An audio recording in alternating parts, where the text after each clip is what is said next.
Roger, go for deploy. Yeah, this stuff is careful. That will screw your relationship up because all this stuff it's like the positive power of positive thinking and think about the things that you want and be who you want to be and it's all going to be great. This is bullshit. Like the universe is out to fucking kill you. Guys, welcome back to Adventure Fit Radio. Today we have a special treat for you. We have Will Gadd. Will Gadd is a Canadian ice climber and paraglider pilot. He's a Red Bull athlete and he's an all-around he's a crazy guy. So really interesting conversation here, guys, about what it takes to put your mind and your body on the line for basically the thrill of climbing and gliding as well. Will Gadd is a really super inspirational dude. He's done some crazy stuff in his life. And it was really great to talk to him. So please enjoy the show. Before you do, head to audibletrial.com/ADVF radio. Get your one free audiobook and 30-day free trial. If you're not using Audible, you should be.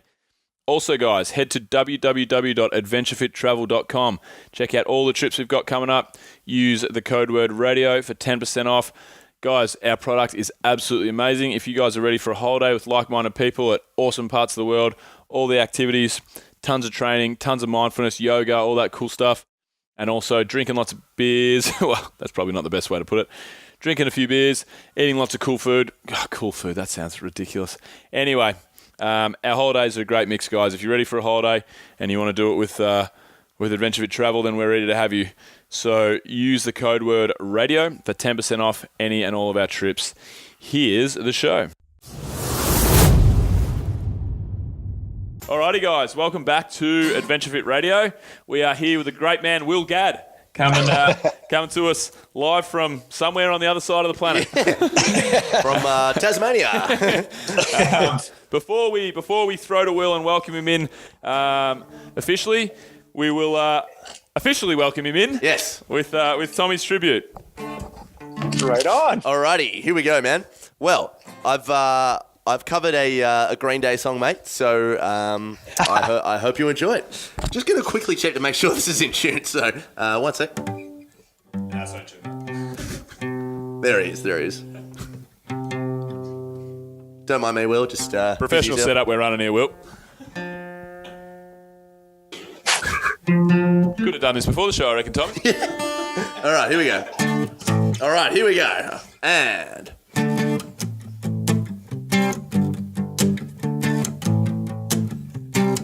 hey, Mr. Gadd, tell me about the cold weather. I want to know what it's like to freeze your willy Gadd off.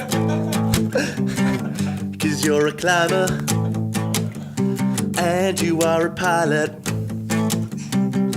If you and I had a kid, I would like to name it Charlotte. You don't get a say. So tell me what it's like to fly so high. I wanna feel that adrenaline rush. You've got world records that no one dares to reach. There's only one thing left to say. That's I think that you and I should become mates. I'm telling you, Willie, there's nothing left to say. Let's go climbing, I swear it would be fucking memorable. Let's hope the show right now is just as fucking unforgettable. There you go, mate. Hey, mate, well done. I don't think I've ever had a tribute sung to me before, but Yeah. Not really so much of a serenade, more as a tribute, but could have gone sexual. Didn't choose to in the end. Didn't choose to. I wasn't quite sure where that was going to go, but right on, guys. Yeah. There you go, Will. Welcome to the show. Thanks, great to be here. Hey, Will. So why don't you tell us a little bit about yourself and what you do? Sure. I'm a pilot, ice climber, mountain biker, skier, kayaker guy from Canmore, Alberta, which is the Rocky Mountains way up north. And yeah, you can freeze your nuts off here pretty much, 12 Freeze months. really get off. yeah, you can. So yeah, it's a cool place and a lot of great stuff here, great mountains, pretty wild place too. It's not a lot of people. And for the last 20 some years, I've been out doing adventure sports of one kind or another and coming up with cool trips and then going and doing them. Sick, man. Sounds great. So So how did it all really begin? Because obviously there's always a story behind these crazy lives that people live, and it's not the average life. It's definitely you're a kind of wild man, adventurous man. So how did it? What began all this quest for adrenaline and adventure? Well, I think the quest for adventure started really early. My parents were climbers, and I grew up in the mountains, and getting out, and our average weekend involved climbing a peak and getting lost and having some kind of adventure before we got home. So I grew up outdoors in the mountains doing stuff. And then I got into the sports on my own in my teens, and then moved to Colorado and unwisely got a job, and ended up publishing magazines and doing qualitative market research and running an events company, and kind of turned into a serious yuppie. And then I was also competing in sport climbing competitions and paragliding comps and other stuff during that period. So it wasn't like I was always doing adventure stuff. I just had another job. And then I was 29. I woke up one day and I was like, right, I'm going to quit my job and I'm going to go do this stuff full time. And that was 20 some years ago, and I'm still going at it. So life is great. Wow. That's sick, man. That's a funny thing. I mean, so many people out there in the world would get to the age that you were at 29 years old and think that, they're so entrenched in what they're doing and they've got a nice job and they've got a bit of security and so on and so forth. And I bet, everybody's probably had that point in time where they're like, you know what, I want to throw all this in because this is not what I'm passionate about. 100%. But nobody really pulls the trigger and goes and does it, So what was it that actually got you across the line? Because that's a big thing to do when you sound like you're living a pretty comfortable yuppie-ish existence. Yeah, it was good. Yeah. So what was it that actually pushed you over the edge and thought, you know what, fuck this life that I'm living. I mean, there's more out there. I want to do what I'm passionate about. I think it was realizing at 29 that I wasn't going to be able to keep doing this stuff forever. Mm-hmm. And I was like, hey, if I'm going to make a go of this, if I'm going to try and really do something with these sports, then I'm going to have to do it now. I didn't want to be, my line to myself at the time was, I don't want to be 50 and doing what I'm doing now. And I worked with great people, and it was a really cool job. And at the same time, it's like, I don't want to define my life around going to the office. And I liked doing business deals. It was great. I was doing a lot of that. It's not like it was boring, like that's hard stuff. And to do it well is challenging. Mm-hmm. But I wanted to go and really see the world and travel and see if I could make it work. It was a challenge, and weirdly enough, the business stuff that I've been doing at the time was really instrumental in that. I would never have been able to do what I do now if I hadn't spent the time learning how to sell and how to do marketing and listen to people and draw up proposals that made sense and weren't just illegible scrawls. Here's what I get, here's what you get, and let's do something cool together. Yeah. So it was the right time, man. You had to go and do it. That's cool, man. Epic. So when you got into this new period of your life when you're 29, what was the first kind of stuff that you were doing? Was it your ice climbing? Was it your paragliding? Like what was the transition, and what were some of the first things that you went out and tried to set up and try and do as that being your main focus in life? Well, the funny thing was I didn't really have a plan at all. Yeah. That's the best plan though. Yeah. I'm still running that plan. I've wrote about 12 of those business plans so far. No plan. And Jake, not started. Yeah. Here's my newest one. Excellent. I'm going to no plan. Blank paper is a very good plan. You can get a lot of shit done with a blank piece of paper, can't you? Yeah. This isn't even bad. No, it's true. And I think that was it. I was prepared to just, if it meant pulling espressos, which is something I'd done, or painting condos or whatever it took, I was going to go and do it. Mm. And it was just that radical commitment to the idea of trying to make something happen. And once I did that, the doors started opening and it worked out. But I was like, I'm going to go and do this, or I'm either going to go down in flames or it's going to work. And when you go at things with that attitude, it's a very sort of samurai, here we go attitude. And I sold my house, I got divorced, like shit went sideways. Oh, yeah. That's what it took to make a reinvention. And I don't recommend that path to everybody. That's just what it took for me to go there. Yeah, yeah. So definitely get divorced, even if you're not married. Get married and get divorced. Yeah. No relationship advice here, right? Yeah. Everybody tries to add shit to life. We're going to add this and it's going to be great. We're going to add this and we're all running in circles when in reality, the most powerful things are to cut stuff away. Yeah. 100%. This is what I'm going to do. And I need to apply that now. Life's gotten a bit complicated again, but it's a really good. Don't tell Sarah out in the lounge room, man. yeah. Get divorced. You met her before.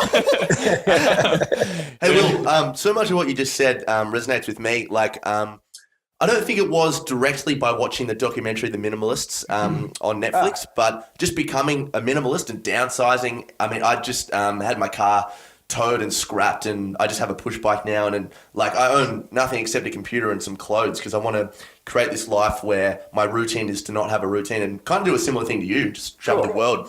But mate, it's just the most freeing experience of all time. It just feels so good. Right? Yeah, it's the best.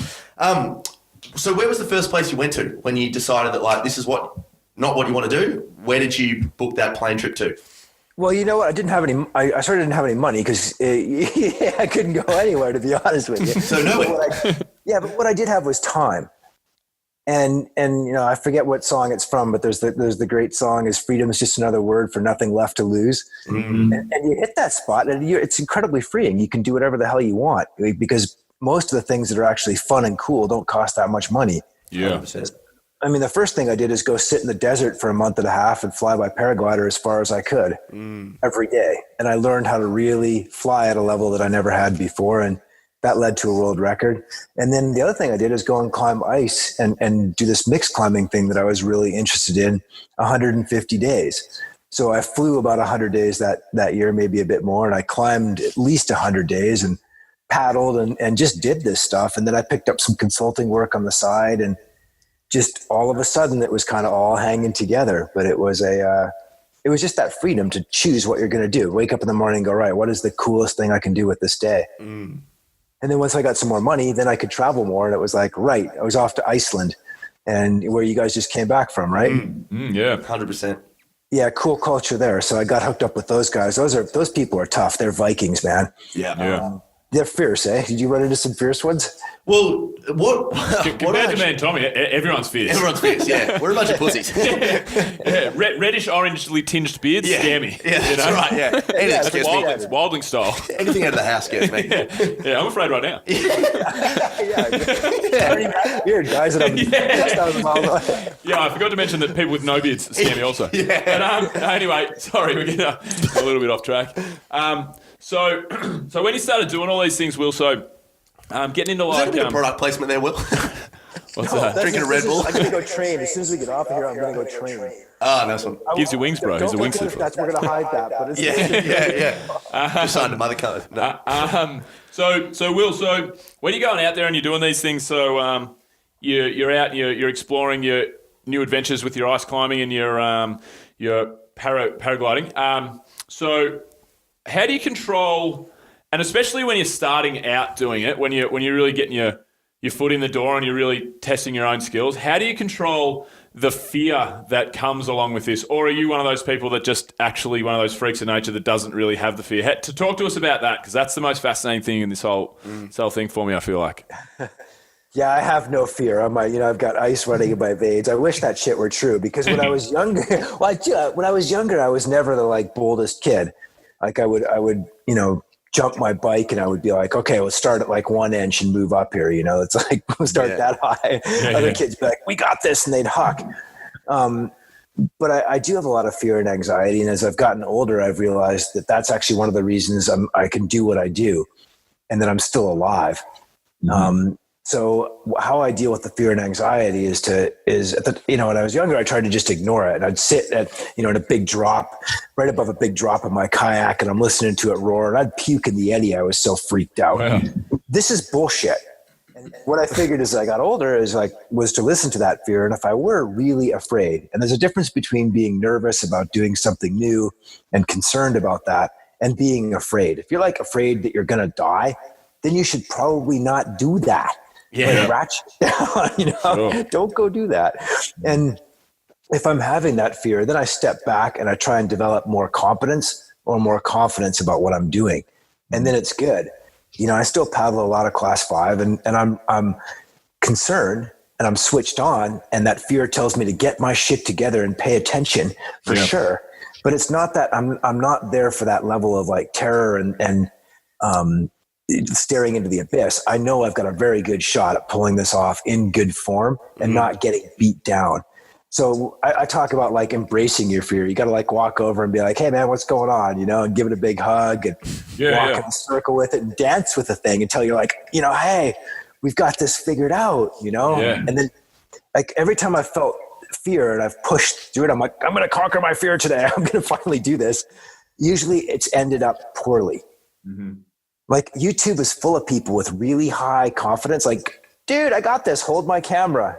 You know, got a camera, hold my beer. YouTube's full of that shit. But if you don't have the confidence to go with it, then you'll end up on the fail reel. And that's not where you want to be in life. No, not at all. So what about acutely, like right before the moment of, do you do any sort of breathing, any sort of like right before you're about to take off or right before you're about to start climbing? Is there anything that you do, or you've already done all that mind work and stuff beforehand, or you're pretty well set to go?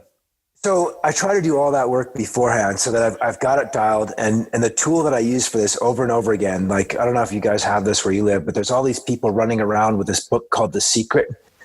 I know. My girlfriend is obsessed about The Secret. Right. Yeah. This stuff is careful. That will screw your relationship up because all this stuff it's like the positive power of positive thinking, and think about the things that you want and be who you want to be. And it's all going to be great. This is bullshit. Like the universe is out to fucking kill you. You know that, you know, to quote the Fight Club line, until you know that, you're useless. So how I look at it is like the positive power of negative thinking. It's like, what are all the things that are going to kill me? How am I going to deal with them? Do I actually feel good about this? Is this risk even worth taking?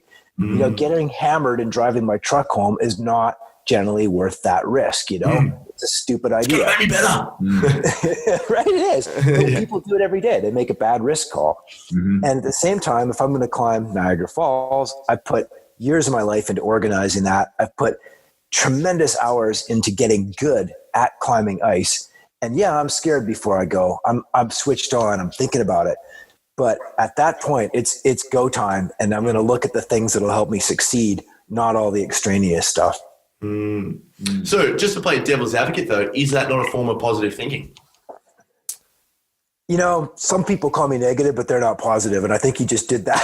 Yeah. I'm getting my negative and positive mixed up. No, I mean, it is positive when you go for it. We're all super positive in this game, right? People who do interesting stuff in life are positive. It's like, this will be great. I will go and climb a huge mountain that has like massive avalanches pouring down it, and this will be great. There's an inherent positivity and joy in seizing life and going out and doing really cool stuff, right? Like that's what it's all about. Yeah, for sure. The trick then is to try and survive that, right? And figure out a cool way to navigate it.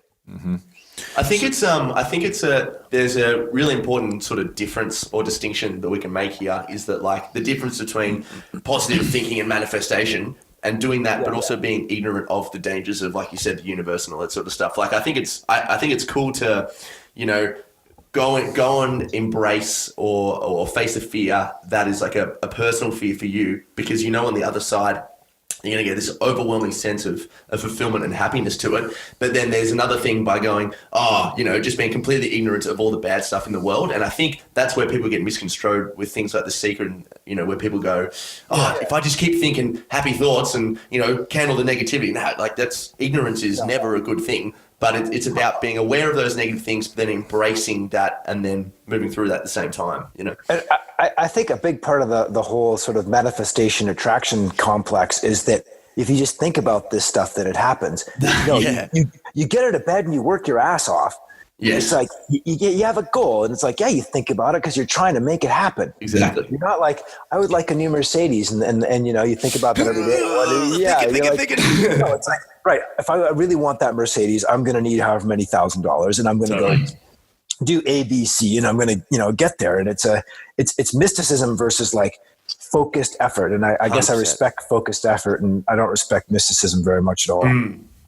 So Will, let me ask you, because to the outside looking in, and this is obviously nobody's in your shoes, nobody's done the training, nobody's done the research, but the outside looking in, somebody that watches one of your Red Bull clips of climbing Niagara Falls or flying one of these crazy, what's it called? Sorry, I keep forgetting the. Paragliding. No idea what you're saying. Yeah. But everything that secret. everything that you do to an untrained observer, to the untrained eye, looks ridiculously risky. Right? So talk to us about like when is you have to use ice climbing for example, because like that's to me that just it's so.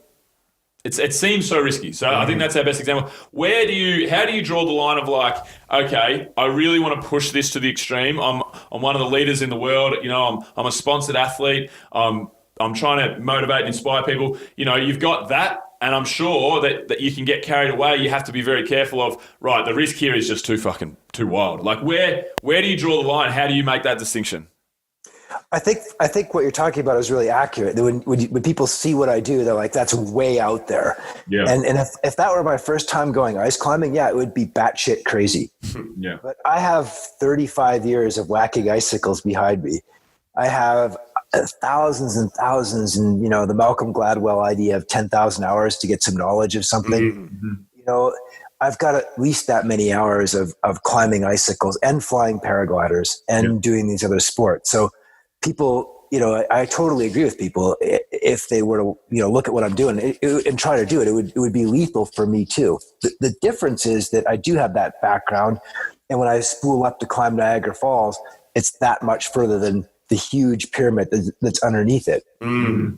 So it is that competence thing and developing real skill and understanding, and then. You know, the flip side of that, what people don't see a lot in all these videos is I run away a lot. Like I'm really good at that when things aren't going right. And all of a sudden it's like, you know, my heart's pounding and things aren't good. I pull the plug because that's where you're going to get bit off. That and not paying attention to the mundane shit that kills you. Those are the two areas people seem to get it. So yeah, I totally agree with you from the outside. Shit that kills you. Falling through a glacier. That's mundane for Will. Yeah, it's very mundane. Totally mundane. Yeah. Who's mundane? Well, I remember the last time a glacier tried to kill me, the mundane bastard. Hey, Will, so what about, and I know, you know, depending on how close this is to your heart and like how bad the experience may have been, tell us about it. Is there a time that you've learnt some really serious lessons from actually pushing too hard, and like has that happened across the journey? Like, has there been some sort of crazy adventure that hasn't really gone to plan and you've had to go like, fuck, Will? You know? Well, I think pretty much nothing goes according to plan that I do. So the first thing is like, oh, this isn't going according to plan. Therefore, the plan needs a quick reevaluation. And there's again that idea of seeing things as they are. It's that Buddhist idea. So there I'm getting all mystical and I'm a hypocrite. But if you don't pay attention to what's going on and adapt your plan, then there's a problem. And I saw that from a very early age. Most of the people who taught me how to climb died. That's the reality. When I was 8 years old, I skied into a valley with my dad, and these guys came skiing by us. And my dad was like, right, today it snowed a lot. We're going to stay down low in the valley. We were with a couple of friends. We're going to ski the trees today. These guys kept cruising up the valley, and they got taken out by a big avalanche, and 3 of them died. So, you know, and I'm 8 years old. My dad's like, right, ski out. And it's like 5 or 6K out in winter in the Canadian Rockies, flag down a car and get a rescue going. And, you know, I did. And then I'm watching the body bags fly overhead. Whoa. And that leaves a mark, man. You're 8 years old and you might not get it all figured out, but it's very clear that the mountains are real. Yeah. And it's not just huck your meat and smile. It's like, all right, even if you do everything to the best of your ability, you can make errors. But yeah, that set the tone. I think I've understood the equation on a little bit deeper level, maybe than somebody who came into it later in life. Yeah, for sure. It's a very similar life. And outlook, I suppose. We've got a friend, a great friend of mine. He's been on the show a couple of times, Tom Sirikowski, who's a skydiver. And all his mentors, I mean, being mates with him on Facebook is really sad because every 3 months he's putting up a tribute post to a great friend or mentor who, you know, that's died from doing what they love, you know, because he's in the base jumping as well a lot. Sarah doesn't base jump, but skydivers also a lot of the time are the ones that are base jumping. So I just can't imagine how it would be, you know.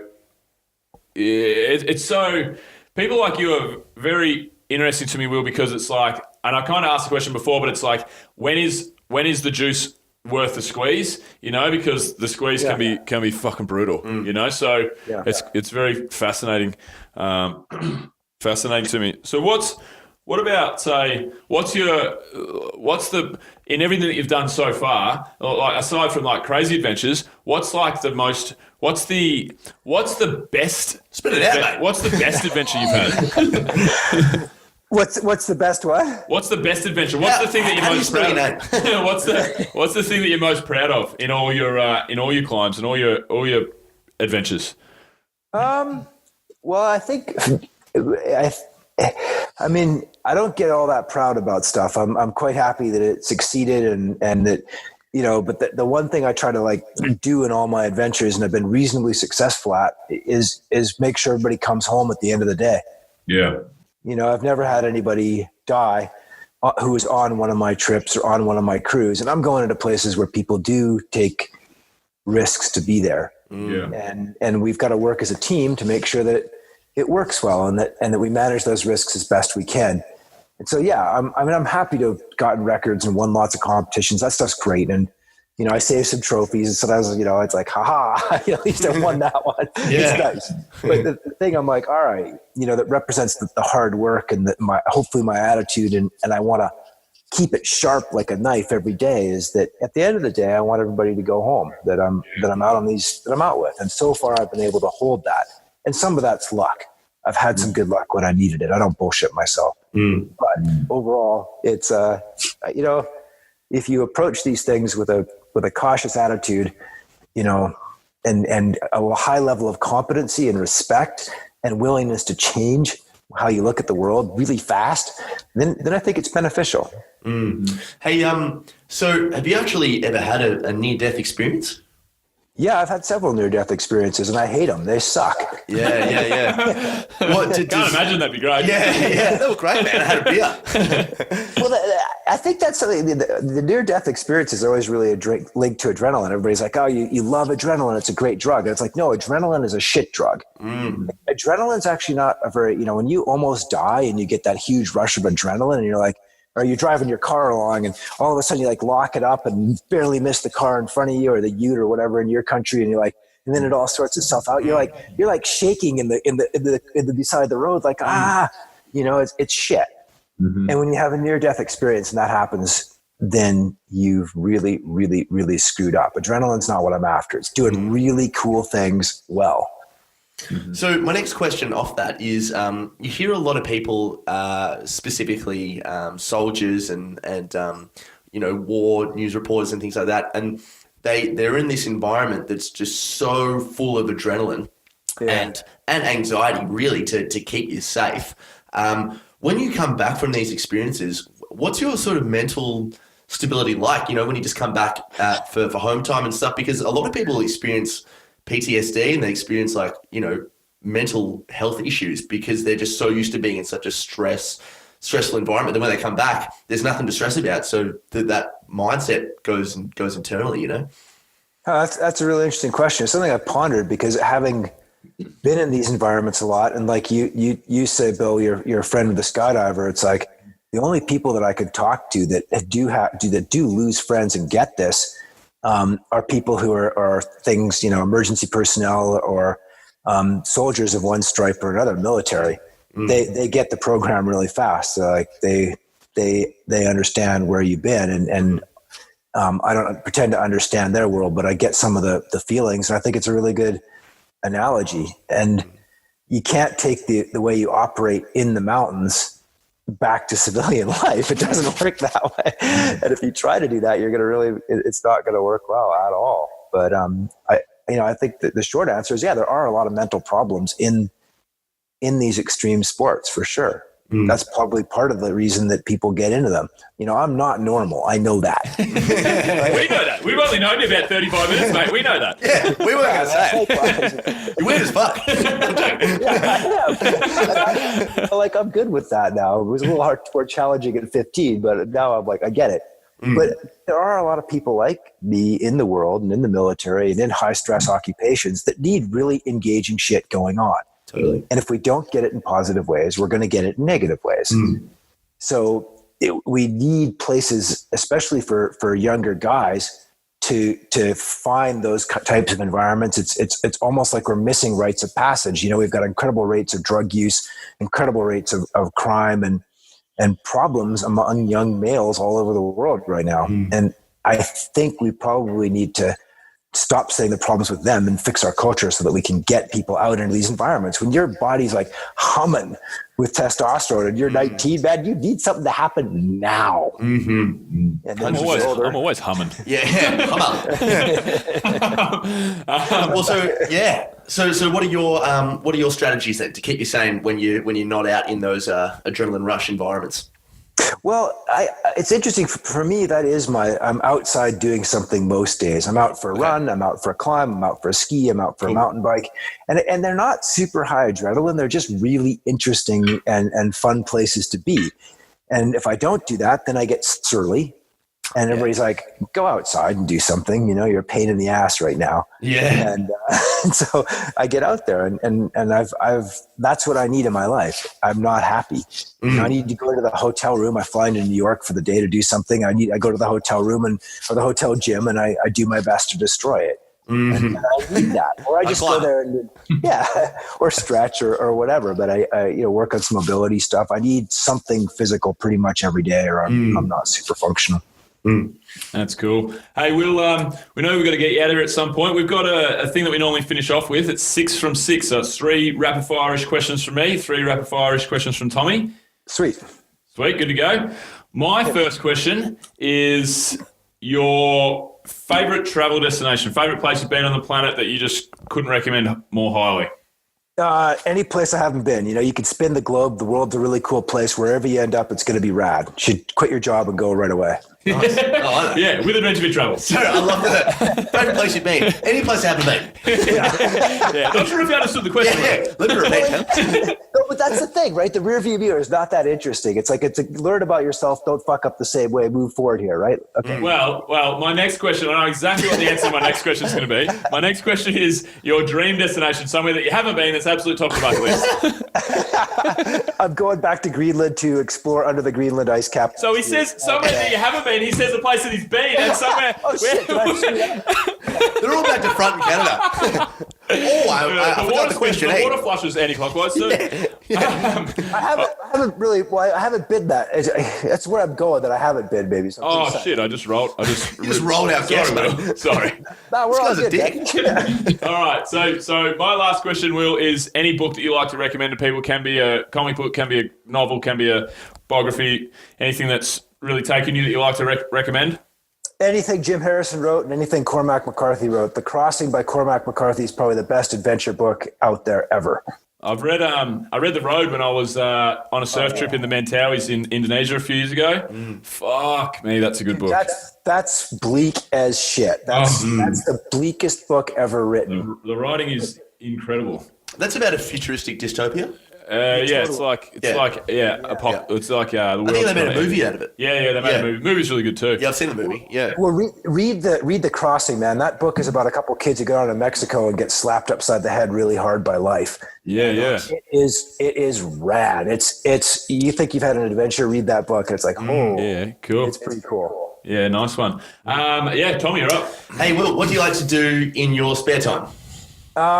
Pretty much the same thing I like to do in my not spare time, which is get outside with friends and do cool stuff and, hang out with my family, hang out with my kids. My kids and I try to have one adventure every weekend. Sweet. That's awesome. So yeah, that's pretty much life is life right now. There's not a lot of differentiation. What about a role model? Who's someone you look up to? Anybody who's trying to do something cool with their lives, whether it's restoring the car in their garage that they're laying fiberglass on and stoked on, or changing life around and heading off on a big adventure. I admire anybody who's trying. Getting a divorce. Yeah, well, Good one, mate. That's great. And Will, I'm actually really pumped to hear the answer to this one. But if you could invite 3 people to dinner, dead or alive, who would they be and why? 3 people to dinner, and we get to share all of our knowledge. Yes. Just have a fucking awesome discussion. Fuck, you know what I would like? I would probably. This is going to be a weird ass answer. I'm going to go lateral on you again. Yeah. But I would love to have myself at like 16. Okay, that's cool. Because I could sort some shit out that I didn't know at 16, right? Like, all right, this doesn't matter that much, but this doesn't matter over here. Stop watching so much porn. Yeah, like, don't worry about that. She doesn't matter. Well, she matters a lot as a human being, but in terms of Careful there, Will. Reel that back. Sports do not matter. Yeah. Okay. But the things you care about so much, but music does. And then maybe like myself at 80, because I'm sure I'm totally screwing it up in interesting ways right now. Yeah. And dial me in. And then I would love it if you could throw in any sort of any sort of deity. I would just love if there were one of them out there, because I've got questions like, are they really all knowing and all capable? And if so, why are they letting the world be so screwed up? Or are they sadists? Is that the answer to that? Like, I want to know. Right. So, and then they could sort me out too. They could be like, right, here's where you blown it if they were all I love it. 16-year-old Will, stop watching too much porn. 8-year-old Will, start watching more porn. Daddy Will, stop blowing. Like you're really not paying attention to the things. I know. I've got porn in my mind. I don't know what you guys got on the screen there other than me. But it's definitely not Will Gadd. I'm definitely not going to be a porn star. Let's be clear about that. Great, man. That's awesome. And finally, Will, where can people find you? Anything you want to plug? Go for it. No, I mean, I hope people get out and do what they're passionate about. And, outdoor sports are mine, but everybody's got something cool they can go and do. And I wish people luck with it. If they want to hire an expensive and surly guide or book me as a speaker, I'm at willgadd.com and happy to, talk and fire emails back. I do respond to all my emails, sometimes slowly, as you guys know. But I owe a huge debt to everybody that taught me how to do these sports and showed me a bit of their time in life. So I do try to give people information or ideas or whatever I can back. I think that's pretty important. Right. Fire me an email and I will get back to you. Yeah. Awesome. That's great. All right. Well, awesome, Will. Thanks so much for coming on the show, brother.